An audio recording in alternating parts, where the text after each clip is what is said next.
भर चौकामध्ये गोळीबार करणारा जैद सय्यद उर्फ टायप्याची पोलिसांनी काढली धिंड। अहिल्यानगरामध्ये गोळीबार प्रकरणी पोलिसांची धडाकेबाज कारवाई।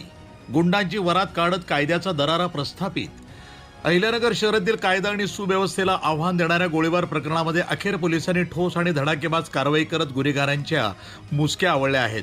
कोठला परिसरामध्ये राज चेंबर भागामध्ये भर चौकात ट्रॅव्हल व्यावसायिकावर गोळीबार करून दहशत निर्माण करणारा मुकुंदनगर येथील कुख्यात गुंड जैद सय्यद उर्फ टायपे आणि त्याच्या साथीदारांना तोफखाना पोलिसांनी अटक केली। या घटनेमुळे शहरामध्ये मोठी खळबळ उडाली होती। भर दिवसा घडलेल्या या गोळीबारामुळे व्यापारी, नागरिक आणि परिसरातील रहिवाशीमध्ये भीतीचं वातावरण निर्माण झालं होतं। या गंभीर घटनेची दखल घेत तोफखाना पोलिसांनी तात्काळ तपास सुरू करून तांत्रिक पुरावे, सीसीटीव्ही फुटेज आणि गोपनीय माहितीच्या आधारे आरोपीचा शोध घेत त्यांना अटक करण्यात यश मिळवलं। विशेष म्हणजे सोमवारी दिनांक 16 फेब्रुवारी रोजी ज्या ठिकाणी आरोपींनी हातात बंदूक घेऊन दहशत निर्माण केली होती त्याच ठिकाणी पोलिसांनी आरोपींची वरात काढत कायद्याचा दरारा पुन्हा एकदा अधोरेखित केला। या कारवाईतनं शहरामध्ये गुंडगिरीला कोणतीही जागा नसून कायदा सर्वोच्च असल्याचा स्पष्ट आणि ठाम संदेश पोलीस प्रशासनानं दिलाय।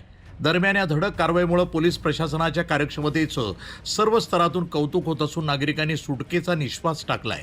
शहरातील कायदा आणि सुव्यवस्था अबाधित राखण्यासाठी पोलीस प्रशासन कटिबद्ध असून गुन्हेगारी प्रवृत्ती विरोधामध्ये अशीच कठोर कारवाई सुरू राहील असा विश्वासही या कारवाईमुळे नागरिकांमध्ये निर्माण झालाय।